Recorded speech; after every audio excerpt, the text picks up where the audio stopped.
আসসালামু আলাইকুম। কেমন আছেন সবাই? আশা করি সবাই ভালো আছেন। আলহামদুলিল্লাহ। জামাই যখন আবদার করছে গরুর মাংস খাবে, সঙ্গে সঙ্গে দেরি না করে মাংসটা বের করে ভিজাই রাখলাম। ভিজাই এখানে রসুন, পেঁয়াজ, আদা, জিরা এগুলো বাটাবাটি করলাম, কারণ বাটা মশলা দিয়ে খাইতে খুবই পছন্দ করে। আর এখানে দিয়ে দিই পেঁয়াজ কুচিটা দিয়ে দিলাম। আর এবার দিয়ে দিই মরিচের গুঁড়া, কারণ যখন সে তাড়াতাড়ি রান্না করতে বললো আমাকে, সে নাকি খাবে, এই জন্য ভাবলাম মরিচটা বাটতে গেলে অনেক সময় লাগবে, এই জন্য মরিচের গুঁড়োটাই দিয়ে দিই। মরিচটা বেশি ঝাল নাই, একটু ঝাল ঝাল করেই রান্না করি গরু মাংসটা। কী আর করবো, মশলা বাটি নাই। এই পাশে একটু মশলার গুঁড়া দিয়ে দিই, এটা হচ্ছে জিরার গুঁড়া। আর এখানে দিয়ে দিই মশলা গুঁড়া, হালকা একটু জিরা বাটছিলাম, কারণ বেশি করে জিরা বাটতে পারি না। মশলা গুঁড়ো দিয়ে দিলাম। আর এখন দিয়ে দিই একটু হলুদের গুঁড়া। চামচটা কোথায় রাখছি, কারণ ও যখন আমার কাছে কিছু খাইতে চায় তখন আমি ওকে তাড়াতাড়ি করে খাওয়ানোর চেষ্টা করি, খুব তাড়াতাড়ি চেষ্টা করি, কারণ ও আমার কাছে খাইতে চাইলে আমার কাছে কেমন জানি লাগে, যে ওকে আমি খাওয়াইতে পারলে মনে হয় আমি ভালো হব। নুন দিই না, নুন দিয়ে দিই একটু।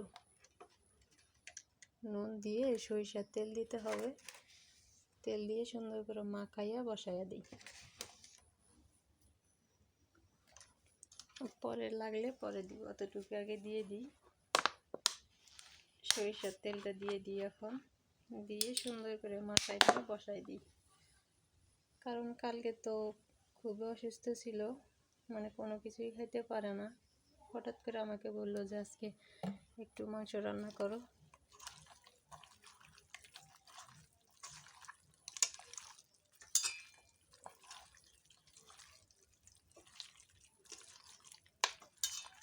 এপাশে আমি মাংসটা মাখায়া চুলার পর উঠাই দিয়েছি, দিয়ে সুন্দর করে জাল পাড়তেছি। আর এদিকে মানে এত সুন্দর একটা গ্রান আসতেছে, কি বলবো, খুবই সুন্দর একটা গ্রান আসতেছে। তো আমি একটু নাড়াচাড়া করতেছি, কারণ যেহেতু জামাই খাইতে চাইছে এই জন্য তাড়াহুড়া করে রান্না করতে চাইতেছি, কারণ ওকে আমাকে তাড়াতাড়ি করে খাইতে হবে। আজকে সারাটা দিন কিছু খায় নাই, আর সন্ধ্যাবেলায় বলছে আমাকে গরু মাংস রান্না করে দাও, আমি খাবো। কারণ ও তো আর কারো কাছে বলতে পারবে না, কেউ নাই যে আমাকে খাওয়াও। যা ইচ্ছে এখন আমার কাছে যত কিছু খাইতে চায়, আমি যেরকম করেই থাকি না কেন ওকে তাড়াতাড়ি চেষ্টা করি খাওয়ানোর জন্য, কারণ এখন তো বর্তমান আমিই আছি। এপাশে মাংসটা কষানো হয়ে গেছে, একটু পানি দিয়ে দিলাম, দিয়ে হচ্ছে এদিকে কষাই নিতে নিতে এদিকে বলক উঠে গেছে। সুন্দর করে নাড়াচাড়া করে ঢাকনা দিয়ে দিলাম। ঢাকনা দিয়ে ঢেকে রাখার পর হচ্ছে আমি কিছু কাঁচামরিচ দেবো, কারণ ও কাঁচামরিচের ফ্লেভারটাও অনেক ভালোবাসে, আর কাঁচামরিচটা খাইতেও খুবই ভালোবাসে। আমিও হচ্ছে খুব ভালোবাসি কাঁচামরিচটা খাইতে, কিন্তু তরকারির মধ্যে দিয়ে না। আমি তরকারি যখন ভাত খাই তখন কাঁচামরিচটা নিয়ে কামড়াই কামড়াই খাইতে আমার কাছে খুবই ভালো লাগে। এ পাশে আমি কয়টা কাঁচামরিচ দিয়ে দিলাম, দিয়ে হচ্ছে জাল করতেছি। আর এ হচ্ছে ওই পাশ থেকে কোন জায়গায় থেকে যেন এসে বলতেছে এখনও হয় নাই, আমি খাবো। তো বলছি যে দাঁড়াও একটুখানি ওয়েট করো, হয়ে যাবে তো। তরকারিটা হয়েই গেছে প্রায়।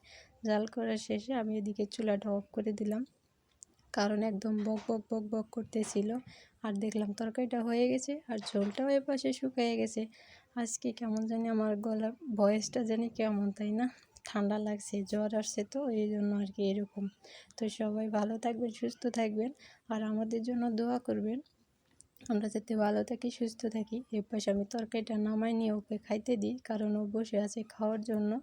এর পাশে হচ্ছে ভাত তরকারি দিয়ে দিছি গরম গরম। ও বলতেছে না, খাইতে গরম গরম তো খাইতে খুবই ভালো লাগতেছে, তো তুমিও খাইতে বসো। আমি বলছি না, আগে তুমি খাবা তারপর হচ্ছে আমি খাবো। ও বলতেছে না, খুবই ভালো আছে, মানে তরকারিটা খুব টেস্ট হয়েছে। আর ও কেমন জানি আমাদের হাতের তরকারি ছাড়া অন্য কারো হাতের তরকারি পছন্দই করে না। ভালো থাকবেন, সুস্থ থাকবেন।